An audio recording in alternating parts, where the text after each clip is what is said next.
Good evening po sa mga members and also sa mga guests. So, start na tayo, no? I hope better na yung ano ko, yung audio. Sige po. Ang study natin tonight ay regarding sa parenting, specifically learning fatherhood or learning rather parenthood from God the Father. So, yan po ang topic natin ngayon.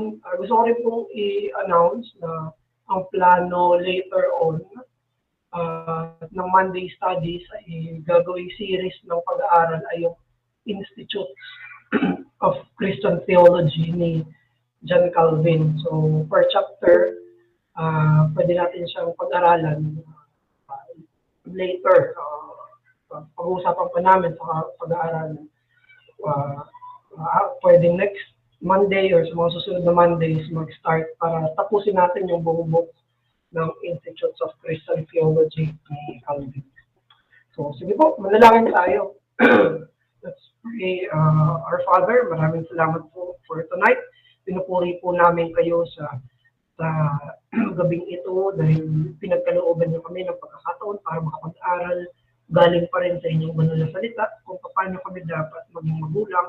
At ganun din, kahit hindi pa magmulang, ay magkaroon kami ng mga kaalaman at paghahanda kung paano ba dapat ang pagkamagulang. Nihiling rin po namin ito para sa amin ng mga anak, alam din namin kung anong obligasyon at dapat na ginagawa at maintindihan namin kung ano yung tinuturo ng Biblia patungkol dito. Makilala rin po namin, O Diyos, ikaw bilang Ama sa pamamagitan ng pag-aaral na ito. Ikaw perfecto, Ama namin. Inihiling po namin ito, alang-alang sa pangalan ng Panginoong Jesus. Amen.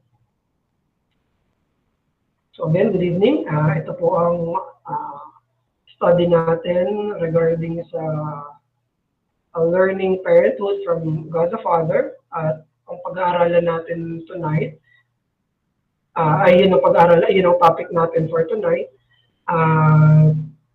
Isang one-time study lang po ito na ginagawa natin sa topic na ito. Nagkaroon kami last year ng study tungkol dito sa topic na to at ito yung gagamitin nating material for tonight. So una, ang lahat ng moral na kautusan ng Diyos, we should remember, ay eternal. Ang moral na kautusan ng Diyos ay walang hanggan. Dahil ang mga moral na kautusan ng Diyos ay nagpapakilala or nagre-reflect ng eternal na mga karakter ng Panginoon. So, ang summary ng moral commands ng Diyos ay makikita natin sa Decalogue or sa Ten Commandments. Sa Ten Commandments na yun, we will say na yun ay eternal commands. Ibig sabihin, hindi yun nagbabago o lumipas man yung panahon. Merong eternal at magpawalang hanggan ng mga prinsipyo doon sa mga kautusan na yun. Yan ay may pinagkaiba sa mga ceremonial na batas na sa isang yugto lang yan ng panahon umiiral. May pinagkaiba rin yan sa tinatawag natin ng mga positive laws. Ayan, meron niyang difference doon. Mga sakramento, ayan ay mga masasabi natin ng mga positive laws na may pinagkaiba sa mga moral na batas. Halimbawa, ang kautusan na bawal pumatay, ang umiral ang buhay. Bago pa ibigay kay Moises, yung 10 utos, bawal na pumatay. Nakita natin yan sa mga anak ni Adan at Eva, Kalakain at Abel. May parusa na sa pagpatay ni Cain kay Abel, kahit na wala pa yung binibigay na dalawang tipak ng bato na 10 utos. So, ibig sabihin, from the beginning, yung moral na yun ay nandyan na hanggang sa walang hanggan, nandyan ang moral na batas ng Panginoon. So, ang ibig natin sabihin dito na yung moral na utos sa usapin ng Fifth Commandment. Yung Fifth Commandment, ang sinabi doon ay honor your father and your mother so that you may live long in the land the Lord, your God, is giving you.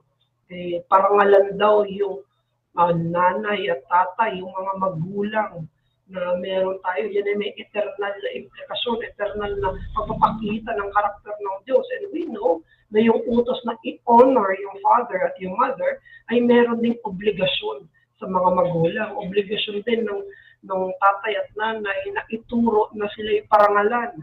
Ibig sabihin, meron silang obligasyon sa kanilang pagkamagulang na naghahalina sa mga anak, naghahalina sa mga supling nila na igalang at parangalan sila. So, ang commandment ng fifth commandment ay hindi lang tungkol sa paano mo pantay makikitungo sa authority ng parents, kung hindi paano rin magiging parents ang parents. What should they do in order for them to be honored?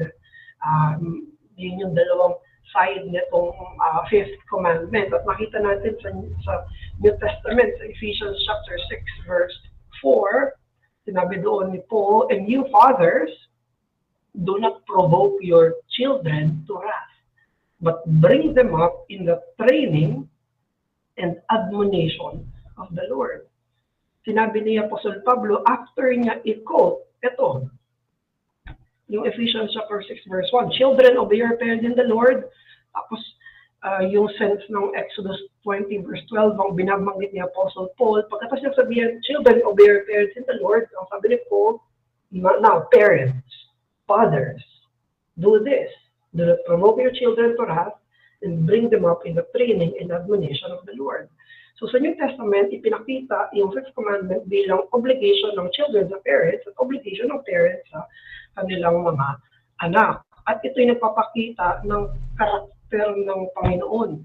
Ang pinapakita na yung pinaka-autoridad natin ay kahit dapat natin igalang yung magulang natin, yung lumikha sa atin, ang Panginoon mismo dapat natin igalang. At ganun din ang Diyos bilang Ama.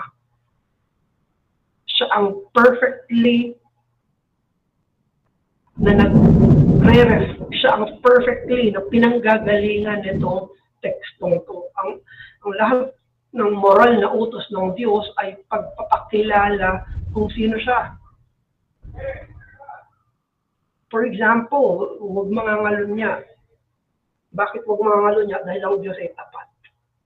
Pag sinabi huwag magsisinungaling, dahil ang Diyos ay katotohanan. Puro katotohanan yung lumalabas sa Diyos. Walang kasinungalingan na lumalabas sa Diyos. Huwag magnanakaw. Bakit ang Diyos ay hindi magnanakaw? Ang Diyos ay mapagbigay.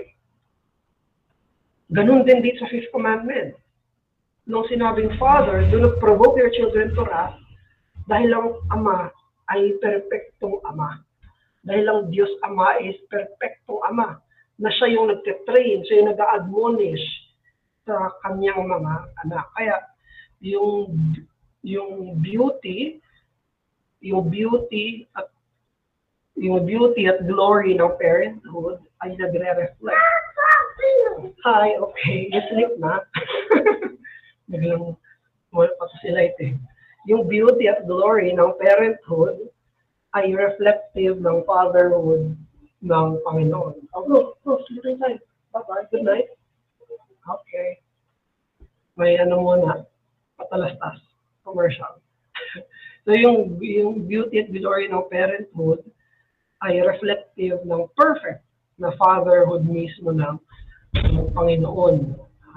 Yan ang gusto nating makita. Kung yung moral law, yung fifth commandment na nagsasabi sa parents, do this, train them to honor you, pinapakita nun yung Ama. Yan yung ginagawa niya. Yan yung karakter niya. Ang Ama ay isang Ama. Kaya sabi mismo ni Barnabas Piper, on this topic. Sabi niya, God's fatherhood is more than our model for parenting. It is our means of being a good parent. Only being a child of God can we have the Spirit of God. And only in the Spirit of God can we hope to parent our children towards holiness and true happiness. This is what we are called to and what God has made a way for us to do. So dito, sinasabi ni Barnabas Piper na ang natatanging modelo lang talaga natin kung paano magiging, pero kung paano gagawin yung pagmamagulang ay walang iba kundi yung Diyos. Walang iba kundi yung Diyos. Yung Diyos mismo yung bibigay sa atin. Sa sarili niya, pinapatingin niya tayo sa sarili niya para matutunan natin how should I be a parent. Lalo na mga bagong magulang o kahit ilan na ang mga anak, sino yung susundan natin, sino yung tutularan natin, sino yung standard mismo. Madalas sa mga standard natin ay yung tahanan natin kung saan tayo pinalaki. Mabuti kung meron tayong mga tahanan na maganda na sa biblical na prinsipyo, yung pag-aaruga at pag-aalaga at pagpapalaki ng mga magulang. Maganda iyon. Alalahanin natin na walang ibang paraan kung paano magmagulang ng tama kung hindi sa pamagitan lang ng pagkakita, pagtingin, pag-obserba, pananampalataya doon sa kung paano nagiging magulang ang Panginoon. Ang Diyos Ama ay eternally Father. Ang Diyos Ama ay eternally Father. Sino ang mas may aasahan natin na mas may alam tungkol sa parenting? Hindi ba sila na matagal nang naging magulang? Hindi ba sila na nakarami na sa mga karanasan kung paano itrato yung mga anak nila, paano alagaan yung mga anak nila, paano palakihin yung mga anak nila? Hindi ba sila yung may pinakakaranasan at pwede nating sabihin, pwede nating tanungin kung paano dapat gawin yung pagkamagulang because they have experienced it. Pero sino ang may pinakamaraming oras at panahon na siya yung magulang? Walang iba kundi ang Diyos Ama. Dahil ang Diyos Ama ay eternally Father. Siya yung walang hanggang Ama. Ito, ang pagiging Ama ng Diyos ay hindi nagsimula sa creation. Ang pagiging Ama ng Diyos ay sa walang hanggan. He is the eternal Father of His eternally begotten Son. Kung usapin lang ng experience, walang tatalo sa Diyos. Kung usapin lang ng actual na karanasan, walang tatalo mismo sa Diyos. Walang masasabi na mas may karanasan sila sa Ama kung paano maging ama at isang ina. The more time we become parents, the more we learn about parenting. Thus, God the Father has the most perfect experience. Kaya tunghayan natin yung ilang mga, hindi ito lahat na, hindi natin sabihin na exhaustive ito, pero mga general parenting, masasabi natin ng mga principles kung paano natin tinitignan ang relationship ng father sa son, ang relasyon ng Diyos Ama sa kanyang bugtong na anak na si Jesus, pero alalahanin natin sa kanyang incarnation.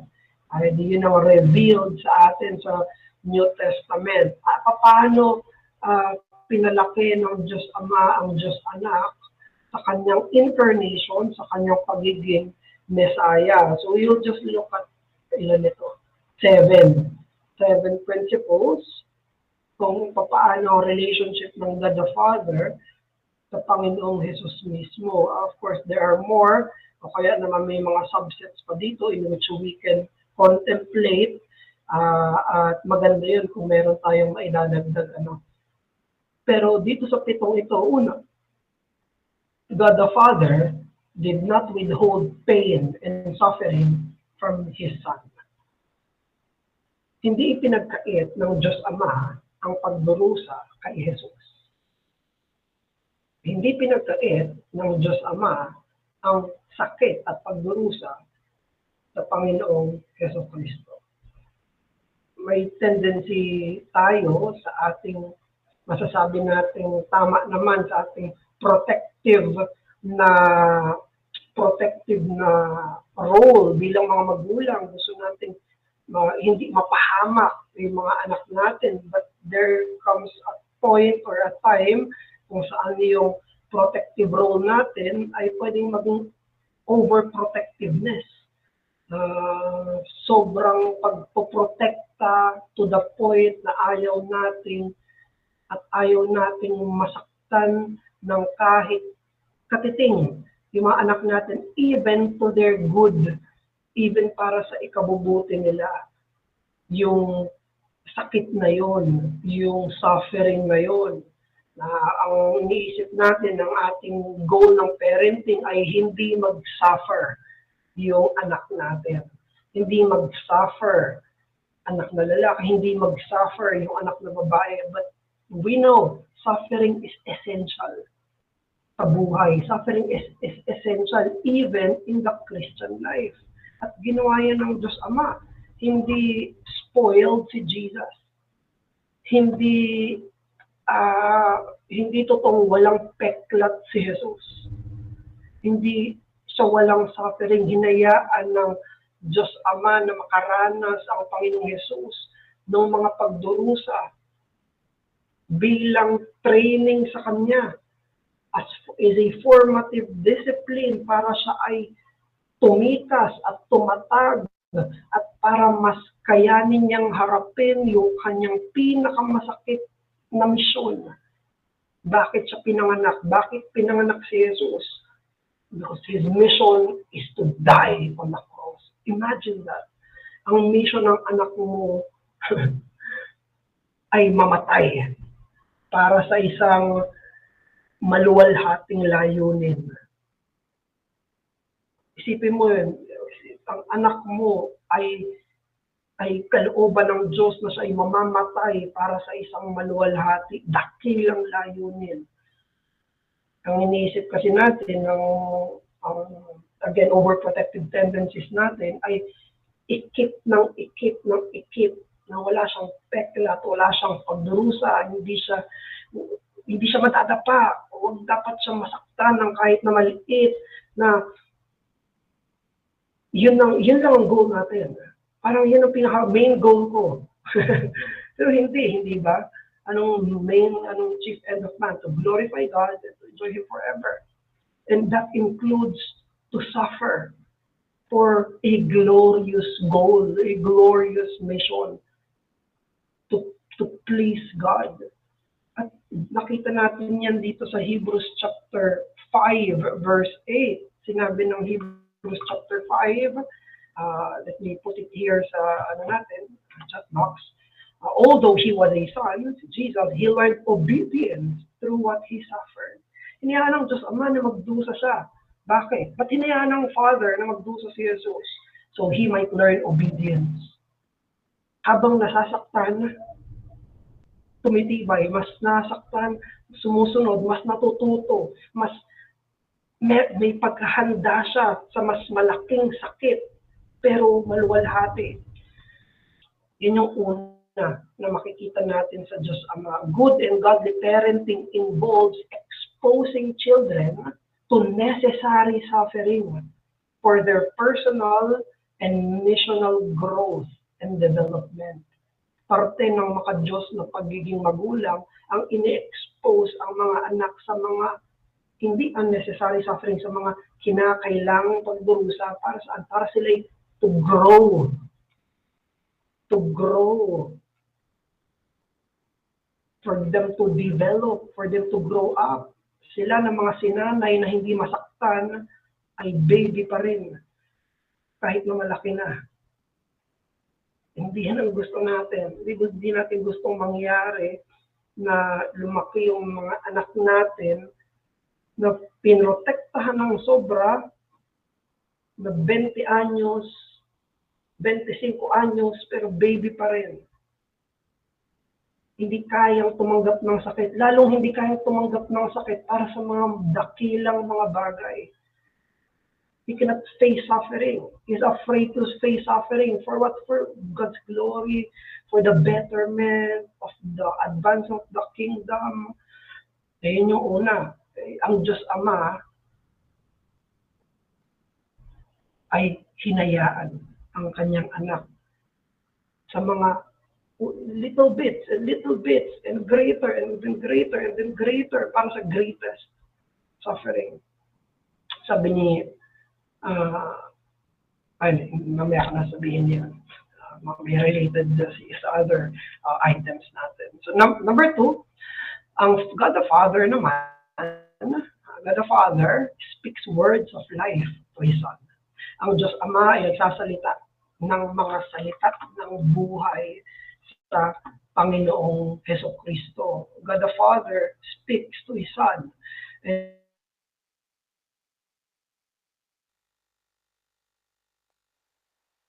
the words that are mga salita na nagbibigay ng lakas sa Kanya. Ang Diyos Ama ay pinupuri, nire-recognize ang Kanyang bugtong na anak. Through what? Either sa written word, sa Old Testament, or sa verbal. May mga verbal na sinasabi yung Diyos Ama sa Panginoong Jesus.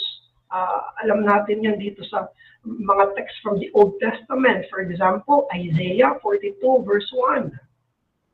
Sabi sa Isaiah 42 verse 1, Behold my servant, father to the son yan, whom I uphold, my chosen, in whom my soul delights. Habang binabasa ni Jesus ang Old Testament, alam niyang sulat ito tungkol sa Kanya.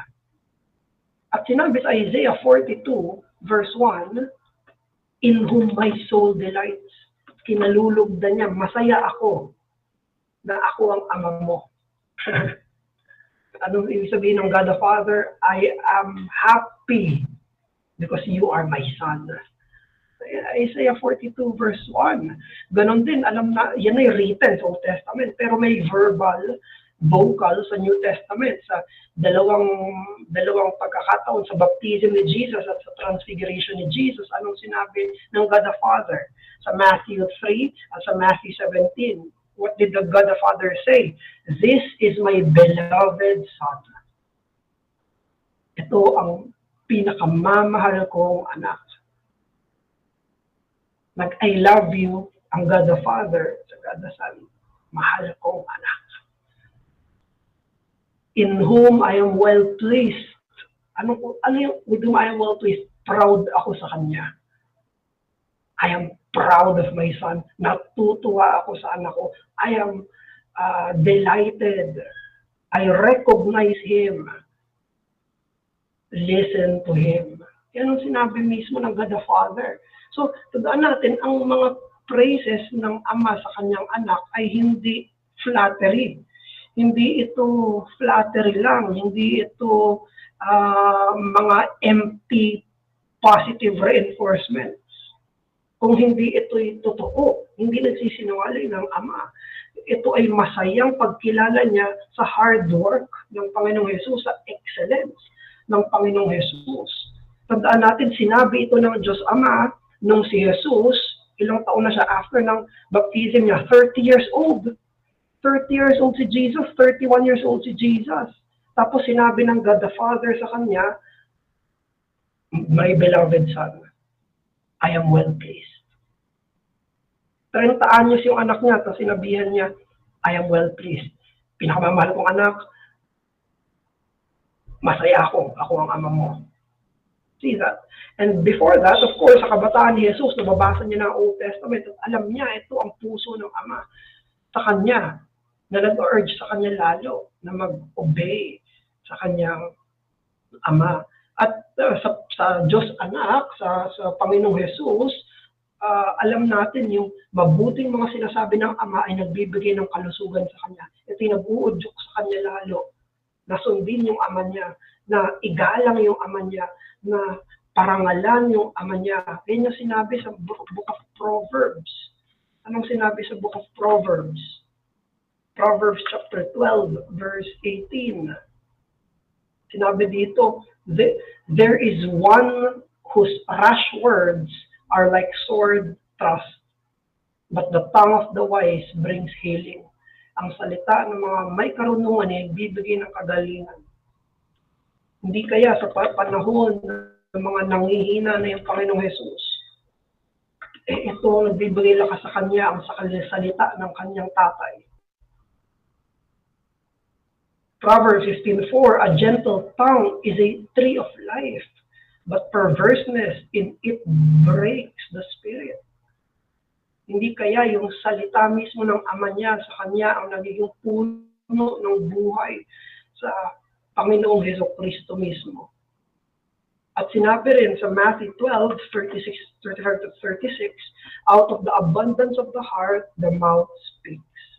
Mula sa kaibuturan ng puso, lumalabas sa bibig. Ang lumalabas sa bibig ng Diyos Ama ay pagkilala, pag-ibig sa Kanyang anak. Words of life yung lumalabas sa Ama. Ito'y galing sa banal, walang hanggan, mapagbiyaya na puso ng Diyos Ama na lumalabas sa bibig niya para sa Panginoong Hesukristo. Now, bilang parents, we should be abundant and generous in verbally praising our children privately and publicly. Ang mga magulang ay dapat generous, dapat hindi pinipigilan yung sarili nila sa pagpupuri, sa pagpe-praise, sa pagre-recognize sa kanilang mga anak. Mahirap kapag baliktad. Ang hindi pinipigilan ay yung galit. Hindi pinipigilan yung galit, hindi pinipigilan yung masasamang pananalita sa anak. Tapos yung praises, pinipigilan. Alam mo, may worthy na kilalanin na ginawa yung anak. Dapat yun yung hindi pigilan. Dapat sabihin mo, tama yan, maganda yan, paano mo ginawa yan, mabuti yan, nakakalugod yan sa Diyos, yung ginagawa mo. Gusto ko yan. Yan ang lumalabas sa bibig dapat ng mga magulang, yan ang lumalabas sa bibig ng Diyos Ama para sa Diyos Anak. At it should not stop in toddler, infanthood and toddler stage. Yan ang ma-observe natin sa atin bilang mga magulang, no? Sa yung toddler stage, infant stage, walang habas. Ang papuri, ang kit-kit mo, ang galing-galing mo. Konting gawin lang ng bata, ang galing. Galing na galing, pero as time pass by, nawawala. Tumitigil na yung praising sa anak. Lalo na teenager na, diba? Tumitigil na. Lalo na adult na, ayan, hindi na kinikilala. Doon yung may mga major sila na dapat ka-recognize, ano? So, dapat mga salita ng buhay ang lumalabas sa bibig ng mga magulang as we have seen from God the Father. Ganun din, number 3, God the Father is the main teacher and trainer of His Son. Ang Diyos Ama, ang teacher ni Jesus. Ang God the Father, ang trainer ng Panginoong Jesus. Dalawa ito, through example and through active teaching. Sa pamamagitan ng halimbawa, tayo ay tinutularan ng mga anak natin. We are teachers of our children whether we like it or not. Whether we actively do it or not. Dahil nagiging bulok tayo, dahil tayo unang-unang tinitignan nila. Sinabi sa John 5:19, the Son can do nothing of His own accord, but only what He sees the Father doing. For what the Father does, that the Son does likewise. Sabi ng Panginoong Jesus, kung ano, tinitignan niya yung Ama niya. Lahat ng ginagawa niya, yun yung ginagawa ng Ama niya, yun yung ginagawa niya. Kaya si Jesus ang perfect image ng Father, di ba? Sabi ni Jesus, kung nakita mo na ang Ama. Bakit? Kasi siya yung perfect image of the Father. He's the radiance and the beauty of the Father. Sabi ng Panginoong Jesus, kung anong ginagawa ng Ama, yun yung ginagawa ko. Tinutularan niya ang kanyang Ama. Dahil perfect at holy ang God the Father, perfect and holy ang God the Son, ang Panginoong Hesukristo mismo. Pero hindi dun tumitigil ang lahat. Meron tayong tinatawag na active teaching. Meron talaga aktibong pagtuturo. John chapter 8 verse 26 and then following. Sabi ni Jesus, I do nothing on my own but speak exactly what the Father has, look at this, taught me. Sabi niya, hindi ako gumagawa ng sarili ko lang. Ang mga sinasabi ko ay kung ano ang itinuro sa akin ng Ama. Ang Ama ay nagtuturo sa Panginoong Hesukristo. He is teaching. Kaya ang teachings ni Jesus ay ang teachings ng Father. Ang truth ni Jesus ay ang truth ng Father. Sabi ni Jesus, my teaching is not my own. It comes from the one who sent me. Yung tinuturo daw niya ay galing sa kanyang Ama. So, remember, ang parents, the parenting is about teaching and training. Ang magulang, yung mga teachers, professional teachers, ang sinasabi ng mga teachers, they are the second parents. Diba? Kasi pinapadala ng magulang yung anak nila sa eskwelahan para turuan. Kaya nagkaroon tayo ng kataga na ang teachers, professional teachers, are second parents. But remember, the parents are the first teachers. The teachers might be the second parents, but the parents are the first teachers. Hindi teacher ang first teacher. Ang parents ang first teacher. They are the first parent and they are the first teacher. Pag sinasabi sa mga eskwelahan, ba't ganyan yung bata? Ba't ganyan sila? Yun ay galing sa pagtuturo ng mga magulang na nasa bahay. Kung ano yung natututunan sa bahay, ano yung tinuturo sa bahay, actively or not actively, yan ang natututunan ng bata. In good or in bad, our children are effective reflections of their parents, mirroring our personhood, our identity, our habits, our faith, our home life, and our character. Sila ay salamin ng kanilang mga magulang. Natutunan nila kung ano yung mga meron sila sa kanilang tahanan. Kung ano yung nakikita nila sa magulang nila. Kung ano yung tinuturo actively ng magulang nila. Kaya hindi natin dapat maliitin ang impluwensya ng magulang sa kanilang mga anak. Kapag hinayaan ng magulang na hinayaan ng magulang ang bata, that's already parenting. Even bad parenting is still parenting. Even negligent parenting is still parenting. Is still parenting. At dun papasok yan. Dapat alalahanin ng mga magulang na ang mga teachers sa labas, ang mga videos na napapanood, they are not the main teacher. It is still us, ng mga magulang. At yun ang pinangatawanan mismo ng Diyos Ama sa kanyang pagkaama sa Panginoong Hesukristo. Understandable ang maraming circumstances, pero hindi natin pwedeng ialis yung responsibility na yun. The parents are the first teachers. Number 4, ang God the Father ay hindi habitually angry sa kanyang anak. God the Father is not habitually angry with His Son. Ang moment lang na nagalit ang Diyos Ama kay Jesus ay yung kinuha niya yung kasalanan ng sanlibutan substitutionally doon sa cross. Yun yung kaisa-isang panahon na hindi kinibo ng Ama ang anak. Yung kauna-unahang panahon na pinalayas niya ang anak sa kanyang presensya. Huwag ka lumapit sa akin. Yun yung kaisa-isang panahon kung saan nakaranas ng puot at galit yung Panginoong Jesus. But all throughout His life, in His obedient life, God was not angry at Him. Ibig sabihin, kung kailan lang nagkasala. At yung galit ng Ama ay tamang galit, hindi makasalanang galit. Ang ordinary at mga ordinary life ay hindi subject sa galit ng Ama.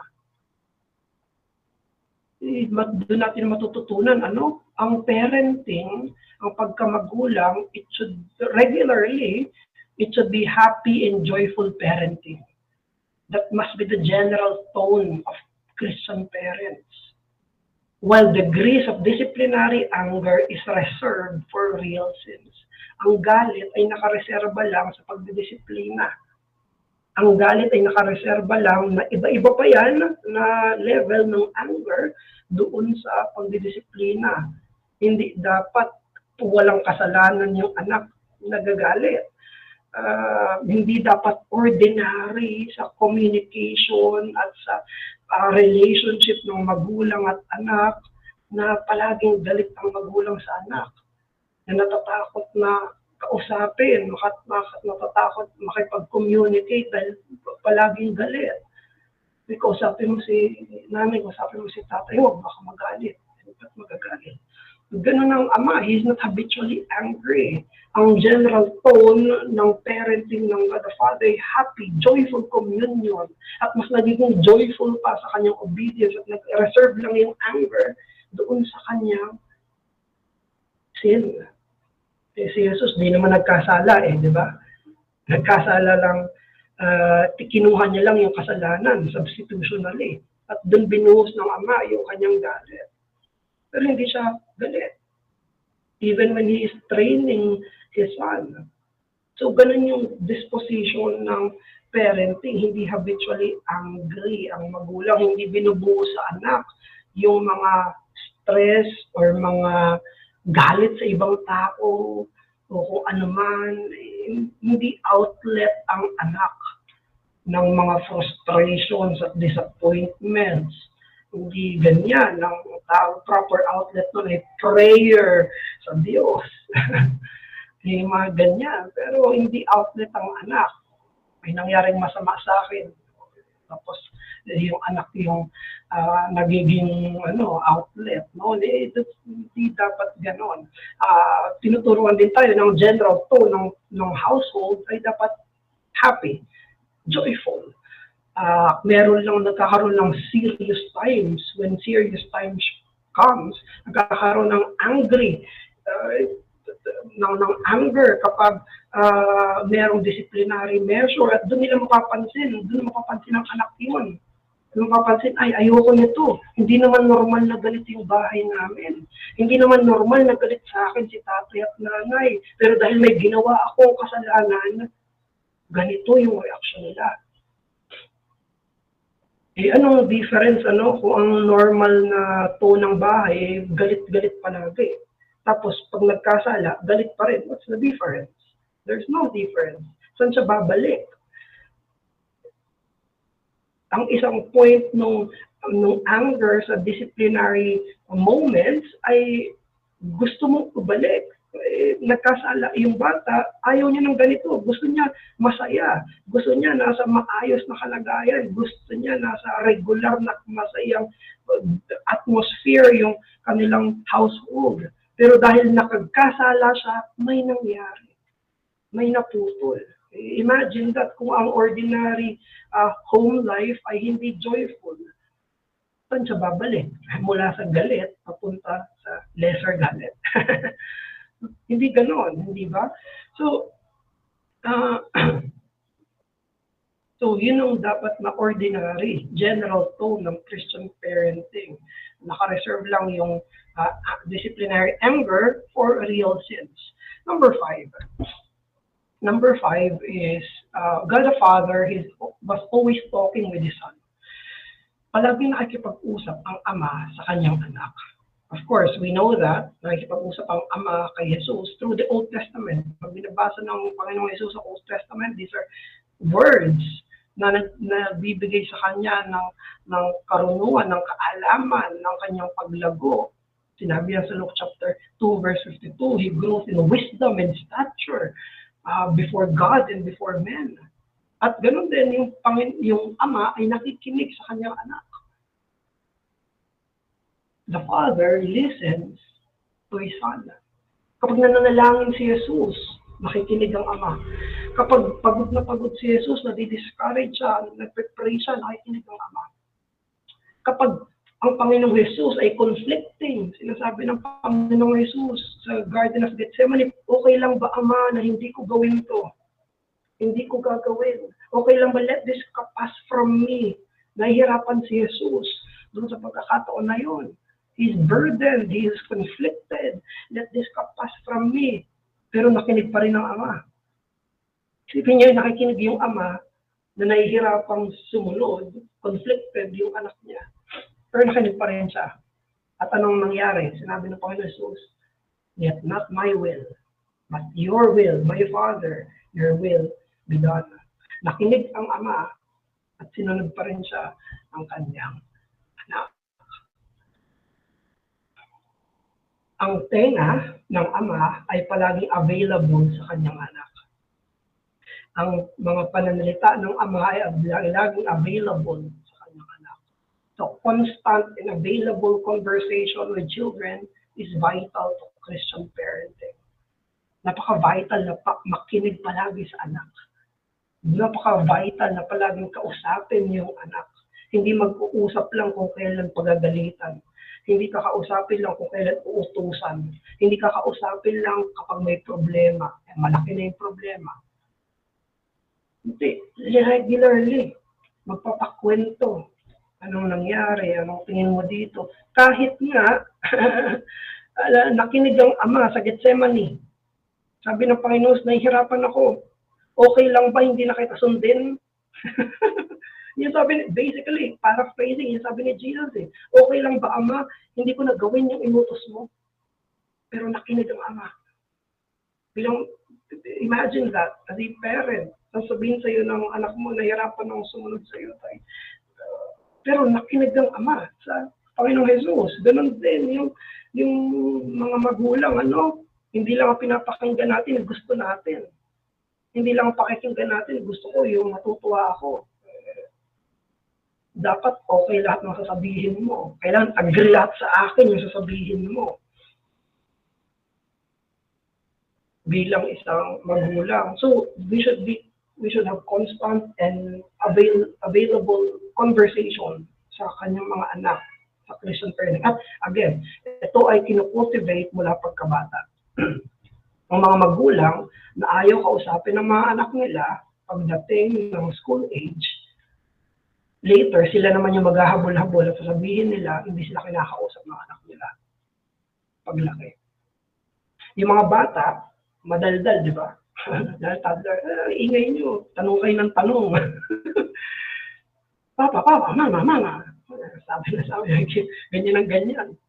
Kapag binaliwala yan, at a young age, ay, pwede bang tumahimik ka muna? Pwede bang huwag kang magsalit? Pwede bang huwag mo kausapin? At lalaki sila, nasusundin yun. Lalaki sila, ayaw kong kausapin ng magulang ko. Ayaw nila akong kausap. Tapos later on, ng parent ay hahabol. Ba't di ako kinakausap ng anak ko? Bakit ayaw niya akong kausapin? Again, we train them that way. Dapat i-cultivate na, okay, ano yun? Alam naman natin na hindi tayo palaging nasa mood makipag-usap. Pero there are consequences. At ang Diyos Ama ay palagi available kay Jesus, not just on happy times, even in conflicting times, and even in Gethsemane, ang tenga ng Ama ay available kay Jesus. Hindi lang kapag maganda yung panahon, hindi lang kapag yung conversation ay okay. Even in hard talks, makikinig siya. Number 6, he planned about the future of his son with his son. Ang Diyos Ama, nagplano ang Diyos Ama kung ano ang mission ni Jesus. Nagplano ang Diyos Ama kung ano yung gagawin ni Jesus sa buhay niya. Pero kasama niya yung anak niya. Ang alam natin, ang Diyos Ama at ang Diyos Anak ay may iisang kalooban. They have one will as God. Tungkol sa mission and work ng Son, sa ang kanyang mission sa cross, yung tinatawag natin na covenant of redemption, the pactum salutis, the covenant of peace, na nagkaroon ng agreement ang Father at ang Son at ang Holy Spirit sa pagliligtas sa mga makasalanan, sa kanila ng mga mananampalataya. Pero hindi yun inimpose ng Ama na, ito gagawin mo, tapos ang usapan. No, nag-agree si Jesus. Lahat ng detalye ng buhay ng Panginoon Jesus sa kanyang sakripisyo, maging sa pagkabuhay niya ng muli, maging sa pag-akit niya sa langit, nakaupo siya sa trono, lahat ng yun ay plano ng Ama. Kasama ang Diyos Anak. Now, godly parenting involves planning for the godly future of their children. Of course, hindi naman ito by the minute, hindi naman ito micromanaging, hindi naman natin sinasabi, o gusto ko ganito, pero kasama sila. Anong tingin mo? Tingin mo maganda ba itong plano na ito? Anong tingin mo itong balak ko sa'yo sa ganitong edad? May plano yung mga magulang sa kanilang mga anak para sa kanilang mga gagawin sa buhay. That's, again, that's a general principle.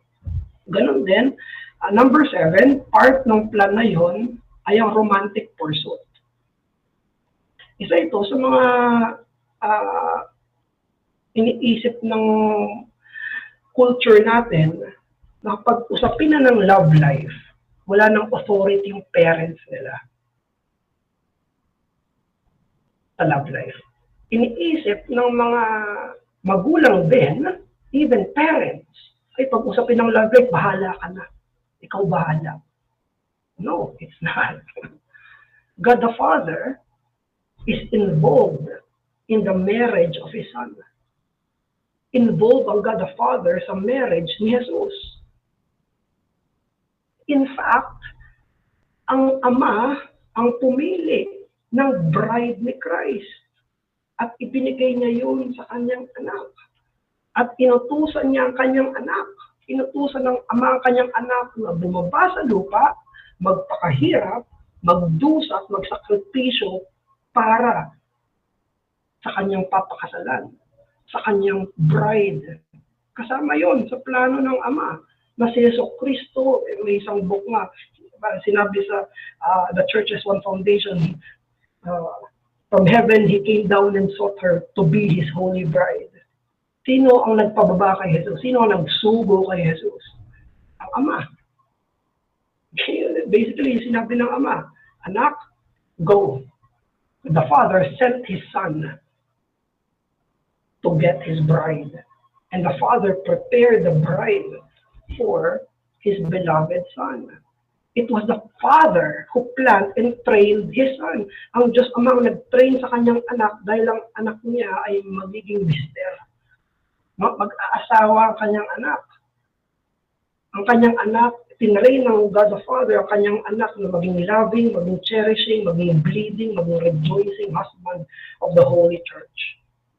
Pag sinabi sa Proverbs chapter 5, verse 18, sabi sa Proverbs 5:18, rejoice in the wife of your youth. Of course, alam natin ito ay may kinalaman literally sa mga husbands. Pero sino ang pattern na husband natin? Si Jesus. Sino ang nagsasabi dito sa Proverbs 8? Ang nagsasabi sa Proverbs 5, ang nagsasabi sa Proverbs 8 ay tatay sa kanyang anak. Sabi ng ama ng tatay sa anak niya, my son, lumayo ka sa adulterous woman. Rather, rejoice in the wife of your youth. By same token, it is the Father who tells Jesus, my son, huwag kang magpapatokso sa diablo. My son, huwag kang kakagat sa tukso ni Satanas. Matthew chapter 4, my son, rejoice in the wife of your youth. Ang ama nagsasabi kay Jesus, tinuturuan niya. Yung kanyang anak, tinitrain niya. Yung kanyang bugtong na anak. Yan ang description sa church. Hindi ba ang church ay describe bilang bride ng Panginoong Jesucristo? Revelation chapter 21 verse 2. I, John, saw the holy city, New Jerusalem, coming down from God out of heaven, prepared as a bride, adorned for what? For her husband. Ang husband ay ang Panginoong Jesucristo. So, ang parents have the prerogative and privilege to be actively and wisely involved in the pursuit of marriage of their children. Thus, passivity is a responsibility. Hindi passive ang magulang. Bakit pag usapin ng love life, ang kinakausap ng mga bata, hindi parents nila? Tabu ba yun? Tabu, bawal pag-usapan sa family, bawal pag-usapan sa parents. Bakit ang hinihinga nilang advice, yung kaedad nila, hinihinga nilang advice, ngayon sa Showtime, may mga ex-ex na nakikita ko sa Facebook. Bakit dun sila humihingi ng mga advice? Bakit hindi sa parents? Ang parents ang dapat mula childhood pa lang ang nagte-train. Ang anak na babae ko ay magiging Mrs. one day. Ang anak na lalaki ko ay magiging Mr. one day. Now, I will train him to his role. At ako pa ang magsasuggest ako sa isang lalaking anak, what do you think sa kanya? Bakit hindi siya ang ligawan mo? Seriously, seriously. Walang, hindi ito joke. I believe sa mga usapin ng romantic pursuits, I don't believe na dapat yung i-joke-joke. Hindi dapat yung mga, again, may mga observations tayo sa mga parents, ini-encourage mga crush-crush. So, toddler pa lang, uy, crush ni anak ko yung ganito, ganyan-ganyan. Anong tinuturo nila? Na ang usapin ng love, romantic love, ay mababaw at dapat biruin at hindi lumalagpas doon. Tapos usapin na ng hard talk. Totoong usapin nun, wala na. Hindi dapat hinahayaan ng mga magulang yung kanilang mga anak na mag-isa sa ganyang usapin. Alam natin, nagkaka-crush sila, nagkakagusto sila. Kailangan nandun tayo na sabihin sa kanila, susuportahan kita kapag may gusto ka ng ligawan at papakasalan. Hayaan mo, magpagplanuhan natin ang magkasama yan. Hindi ako against sa magpakasal ka. Gusto ko ikasal ka one day. Ganon din. Kasi si Gia lalaki eh. Yung the father eh. Pero ganon din sa mga kababaihan, sa mga anak ng mga babae, sa mga magulang nila. Ang mangyayari, papakilala na lang, bigla, ay ito nga po pala yung boyfriend ko. Aba, hindi man lang nakapag-usap. Hindi man lang sinabi may manliligaw. Ay, tatay, girlfriend ko nga pala, aba, hindi man lang nakapag-usap. Hindi man lang sinabi may nililigawan siya o may gusto siya. So, again, parents are involved even in this. Makikita niyo yan sa buong New Testament. Even sa patriarchs pa lang, makikita niyo yan. Hanggang sa New Testament. Now, there is involvement doon sa usapin nito. So, ang additional, may additional tayo na, yung pinag-usapan kasi natin kanina, pinag-usapan kasi natin kanina na 7 ay paano pinarent ng father si Jesus bilang kanyang bugtong na anak. Now, dito sa mga additional, mga tidbits na lang, yung parenting naman ng father sa kanyang covenant people, sa covenant people niya. So yung una, yung 7 ay towards Jesus, ito naman ay towards his covenant people. So una, God the Father is filled with yes, with a few no. Very important ito, ano? Ang Diyos Ama ay punong-puno ng oo, punong-puno siya ng sige, kaysa sa bawal at hindi. Ang isang primary dyan na makikitaan natin ay sa makikita natin yan sa Garden of Eden kung saan sinabi ng Ama, sinabi ng Panginoon kala Adam and Eve, you can eat everything except one. Ito, isa lang siyang ipinagbawal. At alam natin, as we have experienced, kapag maliit na bata, pang bata, talagang hindi natin may iwasan na magsabi ng no. No. Pero habang lumalaki sila, ay dapat mas kumukonti yung no. Kasi kapag hinayaan yung bata sa murang edad, mas lalo tayo maghihigpit kapag tumanda na sila. Pero pag naghigpit tayo sa murang edad, mas luluwag tayo dapat habang tumatanda sila. Kumbaga hindi na natin tatratuhin na toddler yung 15 years old. Hindi na natin tatratuhin na toddler yung 20 anyos na. Meron na, paluwag na ng paluwag. At yan ang ginagawa ng Ama sa bugtong niyang anak. Pwede natin pag-usapan yan, different kasi ages ng mga anak.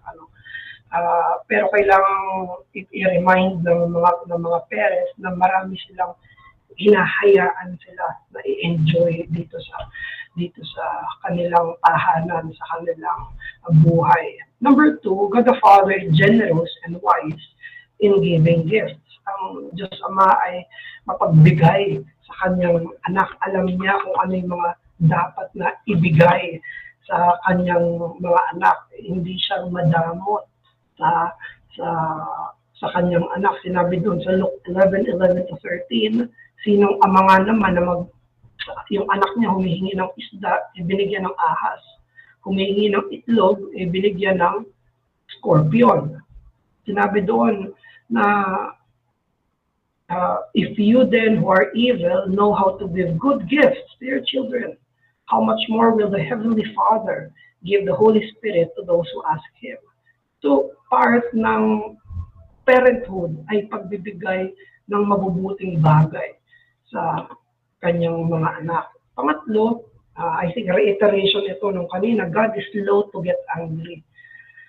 Hindi siya agad-agad nagagalit. We have seen that in the Lord Jesus' life kanina. Number 4, with His formative discipline, He exercises corrective discipline. Ang namamalo ang ama sa kanyang mga anak. Namamalo ang ama sa kanyang mga anak. Tinatama niya ito. Ang isang mabuting magulang ay nagdidisiplina. Sinabi sa Proverbs, kapag hindi dinidisiplina ng magulang ang kanyang anak, ay hindi niya mahal yun. Dahil hinahayaan niyang mapariwara yung anak niya. Pag-ibig, tinatawag na tough love, serious love, corrective love, yung discipline ng father sa kanyang mga tao, sa kanyang bayan. Pero panglima, God is a forgiver, not the accuser. Ang ama ay mapagpatawad. Hindi siya nanunumbat kapag nagsisisi at lumalapit sa kanya pabalik yung kanyang anak. Alalahanin natin na nagkasala tayo sa ama. Pero palagi siyang mapagpatawad. Pag humingi tayo ng tawad sa ama, niyayakap niyo tayo. Remember the story of the prodigal son. Yung prodigal son gusto na mag-amend. Bumalik siya sa tahanan nila, pero ang sabi niya, Ama, okay lang, itakwil niyo na ako bilang anak. Maglilingkod ako bilang alipin. Ama, tawarin niyo ako, nagkasala ako sa langit at sa inyo. Pero anong sabi ng father doon sa prodigal son story? Sabi niya, my son was once lost but now he is found. Nagpa-party yung ama. Tuwang-tuwa siya. Papunta pa lang yung anak, sinasalubong na. Di ba ganun ang Diyos Ama? Hindi siya accuser. Ang accuser dun, yung mas matunang kapatid, hindi accuser ang ama. Kapag napaglumapit yung covenant people niya, yung Christians niya, sa kanya, at sasabihin, oh, yan ang napala mo. Hindi niya sinabi sa pagkakas, yan napala mo, kita mo, gutom ka, kita mo, kung ano pinagagawa mo, umalis ka sa, hindi mo ko sinunod eh. Hindi ganun. Ang sinabi, sinalubong siya ng yakap, pinapatawad kita. Now, apply that to parenting, that's very hard. Very hard yun. Pero yun ang heart ng parent. Patawarin, mapagpatawad sa kanyang mga anak. Na nagkukultivate yun sa mga anak na pwede silang humingi ng tawad. Pwede silang lumapit pabalik. Hindi nila iisipin na hindi makapatawad yung magulang nila. Hindi accuser ang father. Ang accuser ay ang diablo. It's Satan. Si Satan ang accuser, hindi ang father. So, yan yung 5 na makikita natin dito. And on that, si Vance Fry, sabi ni Vance Fry on that regarding ito sa Father, God the Father, He always welcomes us back. We forgive our children when they mess up, and we try to help them make better choices in the future. Help your kids recognize that this is just a glimpse of God's role in our lives. He's the ultimate model of forgiveness. We all mess up. But our true Father is constantly on watch for our return, running to us with joy when we return back to His family. Yan ang makikita natin sa Ama. Yun din yung role ng magulang pag nunumbalik yung kanyang anak. Ang mga anak ay magkakasala. Magkakasala sila. Katulad natin, nung tayo ay mga anak ng magulang natin, kasala tayo. At may mga kasalanan tayo na it's a very big mess. Iniisip ko yung mga malalaki kong kasalanan. Nung high school ako, hindi ko na i-divulge. Pero nung pumunta ako sa mama ko, second year ako nun, umiiyak ako. Tapos, andun, may forgiveness na ibinigay. Ganyan yung Diyos Ama. Mapagpatawad sa kanyang mga anak. At ganun din yung parents sa kanilang children. Hindi natin na sasabihin, ay, perfect, di magkakasala yung anak ko. Katulad natin sila. Sabi ni Vance Fry. So, last, final slide natin. Bilang application lang, no? Yung Christian parents, they must be encouraged and not discouraged, for we are being conformed to the image of the perfect Father, even in parenting. Nililok tayo na maging kaimahe, ang iniimahe ng Panginoong Jesus. But we are conformed to be the image of Christ, but Christ is the image of the Father. Be holy as the Father is holy. Therefore, hindi tayo ma-discourage as parents dahil nililok tayo, tinuturuan din tayo ng tinuturuan kung paano ang tamang gawin bilang isang mga Kristiyano na mga magulang. Then, number 2, do not pity your previous parenting experiences. Huwag tayong magmukmok or mag-self-pity dahil alam natin na may mga kasalanan tayong nagawa bilang magulang, may tayong mga pagkakamali, may mga bigtang ng pagkakamali ang mga magulang. Ang mga magulang ay makasalanan din, ang mga magulang ay may nilalaban ng kasalanan din, ang mga magulang ay may minumortify ng kasalanan din. Ang mga magulang ay kailangan din ng gabay at panuntunan ng kasulatan at ng ebanghelyo. Therefore, sa kanilang imperfect parenting at may mga times sinful parenting, instead of pity party, rather confess our parental sins. We confess where we are. At bilang magulang, confess natin ay parental sins. Patawarin mo ako, Diyos, sa kasalanan ko bilang magulang. At tanggapin natin yung kapatawaran, tanggapin natin yung sanctification, tanggapin natin yung reformation ng ating parenting according to the Word of God. So, hindi lang ang church ang must be reformed according to the Word of God. Even parenting should be reformed according to the Word of God, according to God the Father. So, diyan po nagtatapos yung study natin. Medyo late na tayo nakapag-start. Kaya 18 na tayo. So, dito po tayo nag-end sa ating lecture for tonight. So, kung dadakot tayo sa ating, we will go sa ating, sa ating discussion.